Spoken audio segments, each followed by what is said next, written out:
오늘 말씀의 제목은 나의 십자가, 나의 작은 자라는 제목으로 함께 말씀을 나눠보고자 합니다. 교회 학교의 선생님이 질문을 합니다. 어떻게 하면 우리는 천국에 갈 수 있을까요? 그 선생님의 답은 우리가 예수님 잘 믿고 착한 일, 또 선한 일 많이 해서 천국에 갈 수 있습니다 라고 하는 답을 이 선생님은 가지고 있었습니다. 그런데 한 아이가 이렇게 대답을 하지요. 죽어야 천국에 갈 수 있습니다. 죽어야 천국에 갈 수 있습니다. 유머처럼 만든 예화인데 곰곰이 생각해 보면 이 아이의 답이 정답입니다.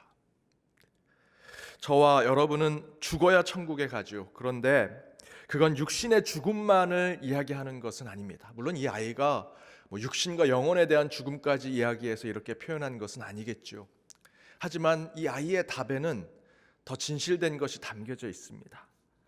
육신의 죽음만을 말하는 것이 아니라 우리의 삶, 이 땅에서의 우리의 신앙의 삶에서 진짜 우리가 천국의 삶을 가길 원한다면 저와 여러분은 정말로 죽어야 합니다. 육신도 죽어야 하지만 더불어 우리의 삶도 죽을 때 천국에 갈 수 있다는 것입니다.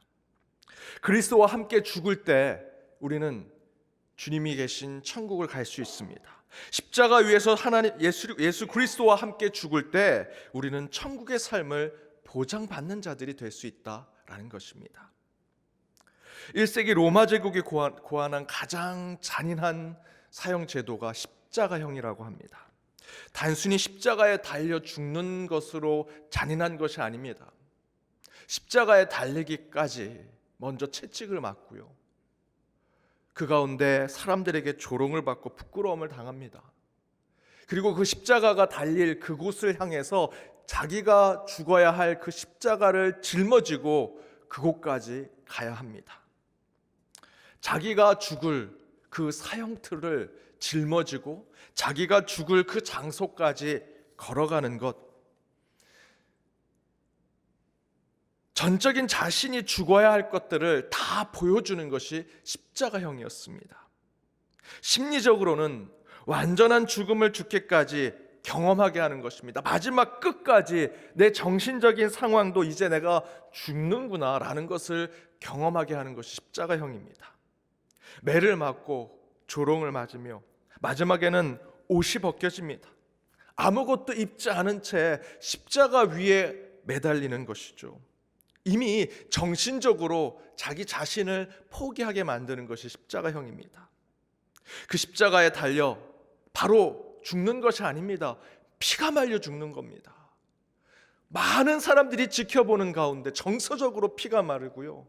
육신으로 그 십자가에서 창에 찔리고 가시에 찔려 피가 한 방울 한 방울 떨어지면서 정말 모든 인간의 육신의 것들이 다 사라지며 자신을 포기하게 만들게 하는 형이 바로 십자가형입니다.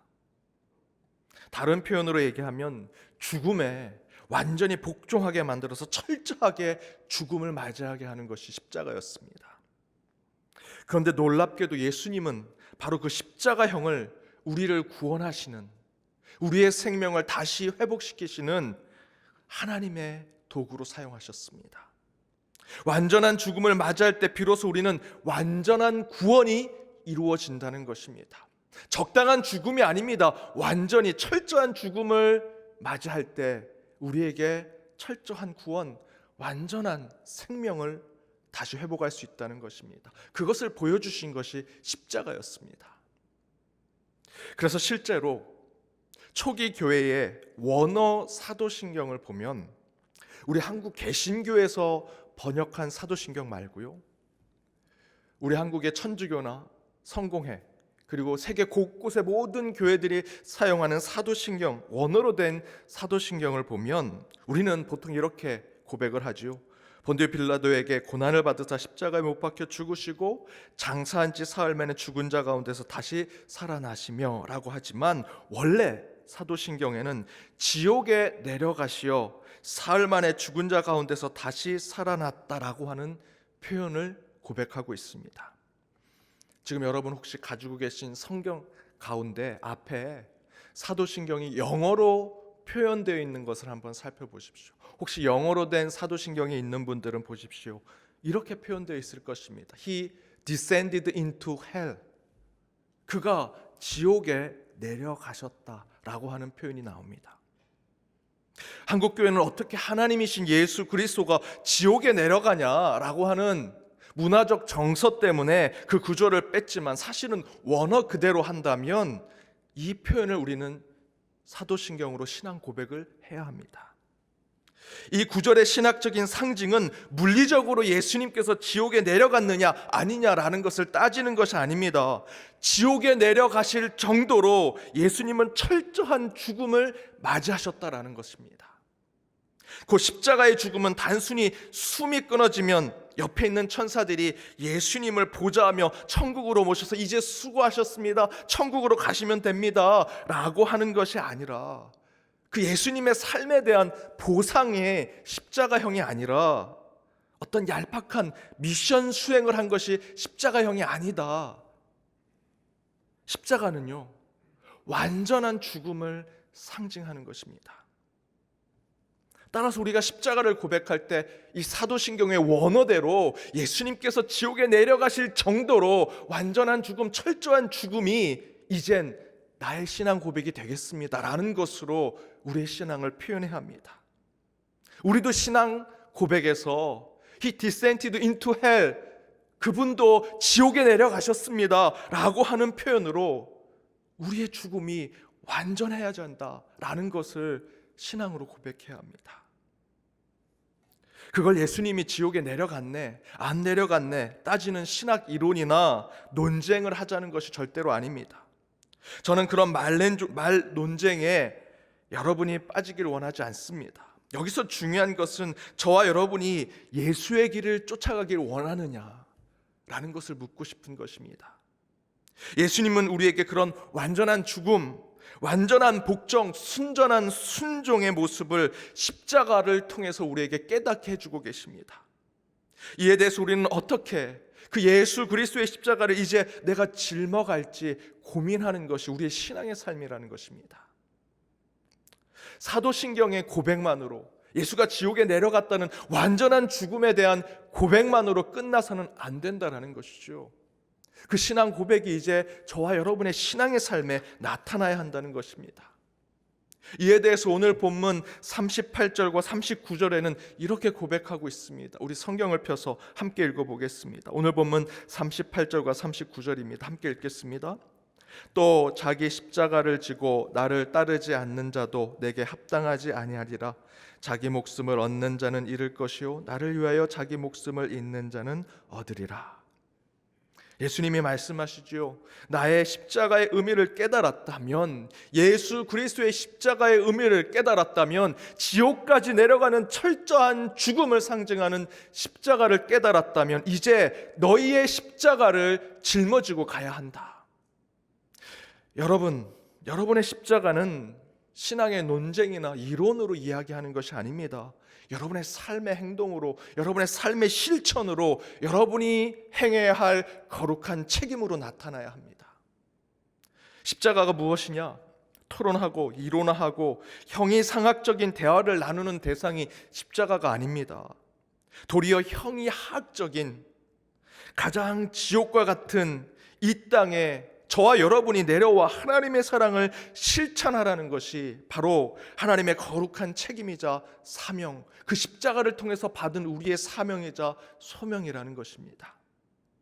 그래서 예수님께서 십자가를 말씀하실 때 나의 십자가를 짊어지고 너희가 걸어가라 라고 말씀하지 않으셨습니다.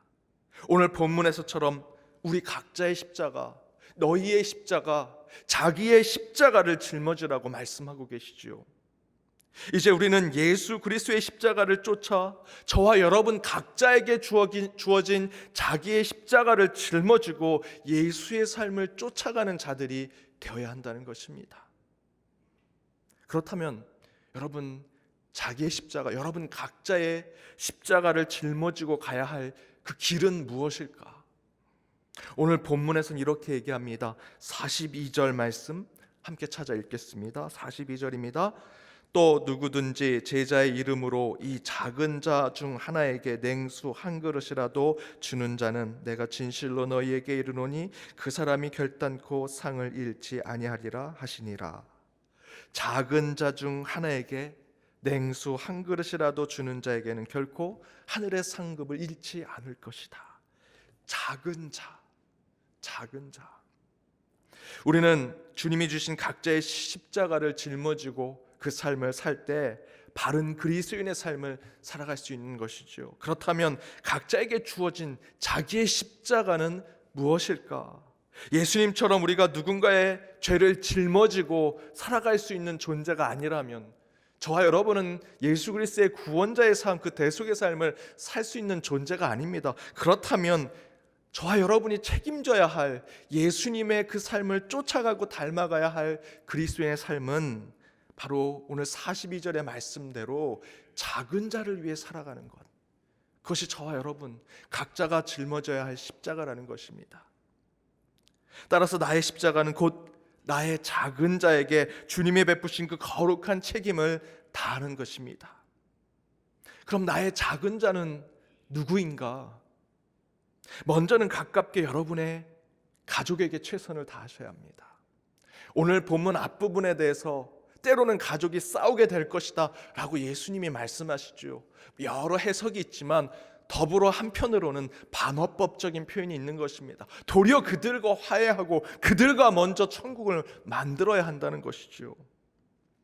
한동안 한국교회는 가난한 자, 세상의 작은 자, 교회 밖에 있는 불쌍한 자를 돕겠다고 해서 그곳이 신앙이라고 생각하고 밖에서 해외에서만 작은 자를 찾았습니다. 그런데 그 결과가 이 코로나를 통해서 우리에게 어떤 것을 보여주고 있습니까? 집에 있는 토끼를 잃어버리게 만들었습니다. 진짜 내 십자가가 무엇인지 잃어버리게 만들었습니다. 그래서 우리는 먼저 저와 여러분의 가정 안에서 작은 자가 없는지 돌아보아야 합니다. 내 가정에서 내 아내가, 내 남편이, 내 자녀들이 고통을 겪고 아파하는데 교회에서 봉사 열심히 하고 세상의 구제 열심히 한다고 해서 하나님이 기뻐하실까? 여러분의 십자가는 먼저 여러분 눈에 보이는 그 작은 자에게 최선을 다할 때 여러분 각자의 십자가를 제대로 짊어지고 가는 것입니다.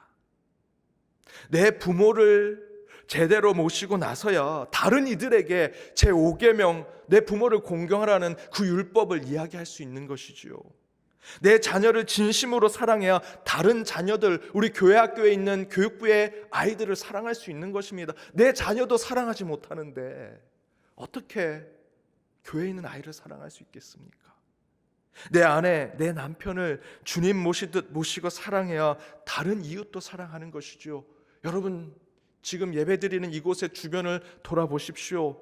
내 교회에 내 신앙의 동료들을 먼저 사랑하지 못하면 결코 교회 밖에 있는 이웃을 사랑할 수 없습니다. 여러분 각자의 십자가를 짊어져야 합니다. 그것을 위해선 작은 자를 위한 거룩한 사명을 감당해야 됩니다. 그 작은 자 멀리 있지 않습니다. 여러분 눈 안에 있는 자들입니다. 우리 주변을 돌아보십시오. 우리 옆에 있는 분들 멀리 있지만 이렇게 한번 인사해 볼까요? 당신을 먼저 사랑하겠습니다. 당신을 먼저 사랑하겠습니다.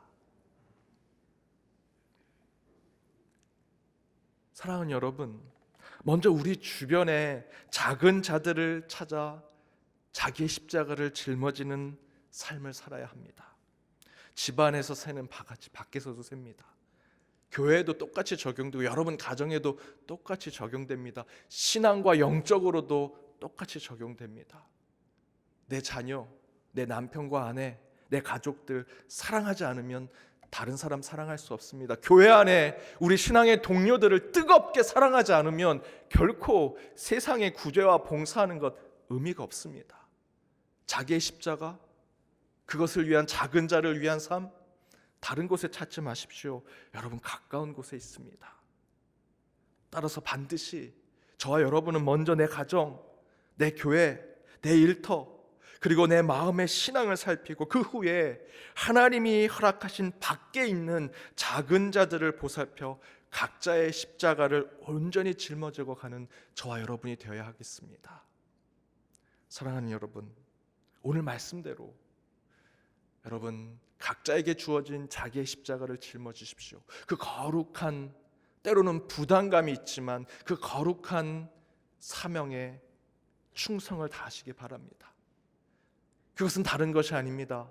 여러분 주변에 가장 가까이에 있는 그 작은 자에게 내 신앙의 최선을 다하는 것. 그때 하나님께서 오늘 본문을 통해 하늘의 상을 결코 잃지 않게 될 것이라는 축복을 우리에게 주십니다. 그 주님의 축복과 은혜 가운데 오늘 하루를 살아가시는 저와 여러분이 되기를 주님의 이름으로 축복합니다.